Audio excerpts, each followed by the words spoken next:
Hello दोस्तों, एक बार फिर से आप सभी का मेरे यूट्यूब चैनल में स्वागत है। तो जैसे कि अभी छत्तीसगढ़ में प्रयोगशाला तकनीशियन एंड हॉस्टल वार्डन के एग्जाम होने वाले हैं, जिनमें हॉस्टल वार्डन में 50 नंबर क्वेश्चन कंप्यूटर के एंड प्रयोगशाला तकनीशियन में 20 नंबर के कंप्यूटर क्वेश्चन पूछे जाएंगे। इसके अलावा कंप्यूटर के क्वेश्चन विभिन्न परीक्षा में पूछे जाते हैं, जिनको देखते हुए हम कंप्यूटर के इंपॉर्टेंट एमसीक्यू सीरीज ला रहे हैं, जिसके माध्यम से आप अपना प्रैक्टिस को बेहतर बना सकते हैं और कंप्यूटर में ज़्यादा से ज़्यादा स्कोर कर सकते हैं। तो चलिए शुरू करते हैं। आज का पहला क्वेश्चन, कंप्यूटर के आविष्कारक कौन है? तो इसका आंसर होगा चार्ल्स बेबेज। तो चार्ल्स बेबेज ने खोज किया था difference engine and analytical engine. Difference engine की खोज की थी एंड दूसरा है आपका एनालिटिकल इंजन। ये दोनों को खोजा गया था चार्ल्स बेबेज के द्वारा, जिनमें से डिफरेंस इंजन की खोज हुई थी 1822 में और एनालिटिकल इंजन की खोज हुई थी 1837 में। इसके अलावा पूछा गया वॉन न्यूमैन। ऑप्शन ए है वॉन न्यूमैन। वॉन न्यूमैन को कंप्यूटर के क्षेत्र में इडवेक के आविष्कारकर्ता के रूप में जाना जाता है। इडवेक का आविष्कार किया था वॉन न्यूमैन के द्वारा, और एग्जाम में इडवेक के रिलेटेड भी क्वेश्चन पूछा जाता है, खास करके इडवेक का फुल फॉर्म पूछा जाता है। तो इडवेक का फुल फॉर्म है आपका electronic discrete variable automatic computer. ये है आपका इडवेक का फुल फॉर्म, ठीक है, electronic discrete variable automatic computer.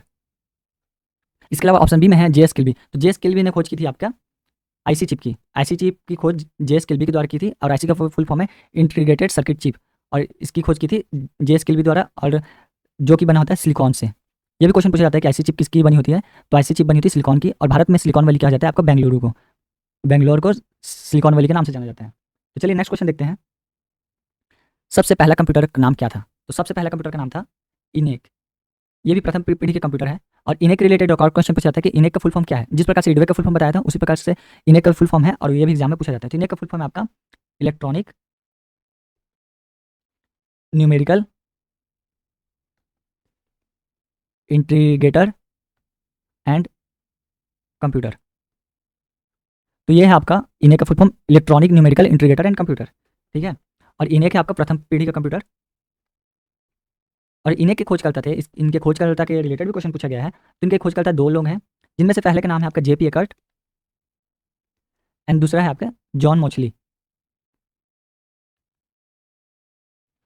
JP Eckert and John मोचली ने इनेक की खोज की थी, और इनेक का फुल फॉर्म है आपका electronic numerical integrator and computer, ठीक है। और इसका आविष्कार हुआ था प्रथम पीढ़ी में। और प्रथम पीढ़ी में क्या उपयोग करते थे? प्रथम पीढ़ी में हम वैक्यूम ट्यूब का उपयोग भी हुआ था, ठीक है। इसके रिलेटेड भी क्वेश्चन पूछा गया कि प्रथम पीढ़ी में क्या उपयोग होता है? तो प्रथम पीढ़ी में वैक्यूम ट्यूब का उपयोग हुआ था। नेक्स्ट क्वेश्चन है, आधुनिक कंप्यूटर की खोज सर्वप्रथम कब हुई थी? तो आधुनिक कंप्यूटर की खोज सर्वप्रथम हुई थी आपके 1946 में। आधुनिक कंप्यूटर खोज की थी। और कंप्यूटर साक्षरता दिवस कब मनाया जाता है? नेक्स्ट क्वेश्चन है। तो इसका आंसर होगा आपका कंप्यूटर साक्षरता दिवस मनाया जाता है 2 दिसंबर को। तो 2 दिसंबर को कंप्यूटर साक्षरता दिवस मनाया जाता है, क्योंकि इस दिन अर्पानेट की खोज हुई थी। अर्पानेट के रिलेटेड क्वेश्चन पूछा जाता है कि इसका पूरा नाम क्या है? तो इसका पूरा नाम है advance research project agency network. ये है आपका अर्पानेट का फुल फॉर्म, जो कि परीक्षाओं में पूछे गए हैं। नेक्स्ट क्वेश्चन है, निम्न में से कौन सा सर्च इंजन नहीं है? Option A Yahoo, option B Google, और ऑप्शन सी बाइडू, और ऑप्शन डी वॉलफॉर्म। तो इसका आंसर होगा ऑप्शन डी, वॉलफॉर्म आपका सर्च इंजन नहीं है, जबकि गूगल का उपयोग आपने कर चुके हैं और याहू का भी उपयोग कर चुके हैं। तो ये दोनों का नाम आपको पता होगा। और बाइडू है आपका चाइना का सर्च इंजन। इसी प्रकार से इंडिया का सर्च इंजन भी है, यूएसए का भी सर्च इंजन है, एंड जापान का भी है, फ्रांस का भी है। विभिन्न देशों के अलग अलग प्रकार के सर्च इंजन है, जिनके नाम आपको पता होना चाहिए। तो पहला है इंडिया। इंडिया का रफ्तार सर्च इंजन का नाम है रफ्तार। यूएसए का 2-3 सर्च इंजन है, जिसमें से एक का नाम है डक डक गो, और जापान का है गो। और इसी प्रकार फ्रांस का भी है। तो फ्रांस का अगर आपको सर्च इंजन का नाम पता है तो प्लीज़ उसको देखकर कमेंट कीजिए। नेक्स्ट क्वेश्चन है, 1 किलोबाइट कितने बाइट के बराबर होता है? तो दोस्तों प्लीज़ इसी प्रकार का वीडियो देखने के लिए, जिसमें आप एक क्वेश्चन के माध्यम से 4 से 5 क्वेश्चन टिक कर ले रहे हैं, तो प्लीज़ ऐसे वीडियो देखने के लिए हमारे यूट्यूब चैनल को सब्सक्राइब करके रखें, जिसके माध्यम से मैं और भी वीडियो बनाने इच्छुक हूँ और आपका परीक्षा के आते तक से आपका प्रैक्टिस करा सकूँ, ठीक है। नेक्स्ट क्वेश्चन है आपका, 1 KB में कितने बाइट होते हैं? तो इसको याद रखने का तरीका है, सबसे छोटी यूनिट है 1 निबिल। 1 निबिल इक्वल टू होता है 4 बिट। उसके बाद 1 byte, 1 byte is equal to होता है 8 बिट, और 124 बाइट इज इक्वल टू होता है 1 KB, और 124 KB इज इक्वल टू होता है 1 MB, और 124 MB इज इक्वल टू होता है 1 GB, जो कि आजकल के मोबाइल में उपयोग होता है। और 124 GB इज इक्वल होता है 1 TB। 1 TB is equal to, TB मतलब टेराबाइट। तो इसमें क्वेश्चन पूछा है 1 KB में कितना बाइट के बराबर होता है? तो 1 KB में आपका, ये आप देख रहे हैं, 1024 बाइट के बराबर होता है। तो इसका आंसर होगा ऑप्शन ए, 1024 बाइट। और 1024 मेगाबाइट को बोला जाता है 1 GB, ठीक है। तो इसके ये होगा 1 GB इक्वल टू, और 1 गीगाबाइट इज इक्वल टू होता है 1 TB टेराबाइट, ठीक है। नेक्स्ट क्वेश्चन है, इंटरनेट के पते में HTTP का संक्षिप्त रूप क्या है? तो HTTP का संक्षिप्त रूप भी आपको पता होना चाहिए, क्योंकि एग्जाम में इसके रिलेटेड भी क्वेश्चन पूछा गया है। तो इसका आंसर होगा ऑप्शन ए, नहीं option D, hyper text transfer protocol. इसका फुल फॉर्म है HTTP का, ठीक है। नेक्स्ट क्वेश्चन देखते हैं, मल्टी प्रोसेसिंग होती है एक प्रोसेसर द्वारा, एक से अधिक प्रोसेसर द्वारा एंड बिना किसी प्रोसेसर के। तो मल्टी प्रोसेसिंग मतलब जो एक साथ एक से अधिक प्रोसेसर द्वारा जो भी काम करते हैं उनको बोलते हैं मल्टी प्रोसेसिंग। तो इसका आंसर होगा option D, option B. CPU में कंट्रोल, मेमोरी और तीसरा कौन सा यूनिट होता है? तो आपको सीपीयू के पार्ट पता होना चाहिए कि सीपीयू में क्या क्या होता है। सीपीयू में होता है आपका सीयू होता है, एएलयू होता है और एमयू होता है, जिसमें से सीयू का मतलब होता है कंट्रोल यूनिट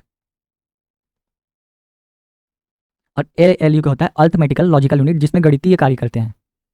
ठीक है, गणितीय कार्य किया जाता है। और एमयू मतलब मेमोरी यूनिट।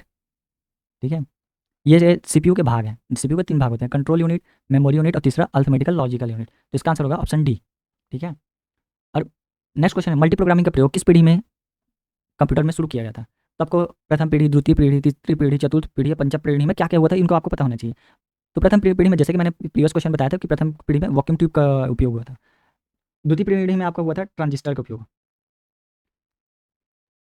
और तृतीय पीढ़ी में आपको हुआ था आईसी चिप का उपयोग। और मैंने आईसी चिप के आविष्कारकर्ता भी बताया था, जिनका नाम था आपका जे किल्बी। ठीक है, किल्बी था, और एक और 2 उनके हैं, एक का रॉबर्ट नॉय एंड एक का किल्बी। ठीक है, J S Kilby and Robert Noyce ने आईसी चिप का आविष्कार किया था। और चतुर्थ पीढ़ी आपका माइक्रो प्रोसेसर यूज़ हुआ था। और अब दोस्तों आपको पता होगा कि सबसे पहला माइक्रो प्रोसेसर किसने बनाया था, तो उसको कमेंट करिए। और नेक्स्ट क्वेश्चन में मैं माइक्रो प्रोसेसर के रिलेटेड भी क्वेश्चन लेके आऊँगा। ठीक है, तो इसमें पूछा गया मल्टी प्रोग्रामिंग का प्रयोग किस पीढ़ी में होता है? तो इसका आंसर होगा मल्टी प्रोग्रामिंग का शुरुआत हुआ था आपका तृतीय पीढ़ी में, और चतुर्थ पीढ़ी में हुआ था आपका माइक्रो प्रोसेसर का शुरुआत। ठीक है, नेक्स्ट क्वेश्चन देखते हैं, भारत में निर्मित प्रथम कंप्यूटर का नाम क्या है? तो इसका आंसर होगा भारत में निर्मित प्रथम कंप्यूटर का नाम है सिद्धार्थ। तो दोस्तों प्लीज़ हमारे चैनल को सब्सक्राइब करके रखें और बेल आइकन को दबा कर रखें, ताकि हम नेक्स्ट वीडियो जब भी लेके आएँ तो आपका मोबाइल में उनका नोटिफिकेशन आ जाए। तो इसलिए आप सब्सक्राइब करके बेल आइकन दबा के रखिए। ठीक है, नेक्स्ट क्वेश्चन है, माइक्रो प्रोसेसर किस पीढ़ी के कंप्यूटर हैं? तो जैसे कि मैंने अभी प्रीवियस क्वेश्चन बताया था कि माइक्रो प्रोसेसर चतुर्थ पीढ़ी के कंप्यूटर है, और तृतीय पीढ़ी में आईसी चिप यूज़ हुआ था, और तृतीय पीढ़ी में हुआ था प्रोग्रामिंग। ठीक है, प्रोग्रामिंग लैंग्वेज का भी यूज़ हुआ था, और द्वितीय पीढ़ी में आपका यूज़ हुआ था ट्रांजिस्टर, और प्रथम में हुआ था आपका वैक्यूम ट्यूब। दोस्तों आपको ये भी पता होना चाहिए कि वैक्यूम ट्यूब के आविष्कारकर्ता कौन थे, ट्रांजिस्टर के आविष्कारकर्ता कौन थे, और आईसी चिप के आविष्कारकर्ता कौन थे। ठीक है, नेक्स्ट क्वेश्चन देखते हैं, भारत में निर्मित परम कंप्यूटर किस प्रकार का कंप्यूटर है? तो परम कंप्यूटर एक प्रकार का सुपर कंप्यूटर है। इसका आंसर होगा ऑप्शन डी। तो परम के 2-3 सीरीज हैं, जिनमें से सबसे प्रथम था आपका परम 8000, दूसरा था परम पदम, और तीसरा था परम युवा। इन तीनों का आविष्कार किया था सीडेक पुणे द्वारा। सीडेक पुणे द्वारा आविष्कार किए थे, और इनमें आविष्कारकर्ता में एक जन के नाम आते हैं जो कि परम पदम से रिलेटेड आविष्कार किए थे, विजय भटकर। इनका नाम भी आपको याद होना चाहिए, क्योंकि क्वेश्चन पूछा जाता है कि परम के आविष्कारकर्ता का क्या नाम था। ठीक है, तो परमकर्ता के आविष्कारकर्ता का नाम था विजय भटकर। नेक्स्ट क्वेश्चन है, इंटीग्रेटेड सर्किट चिप।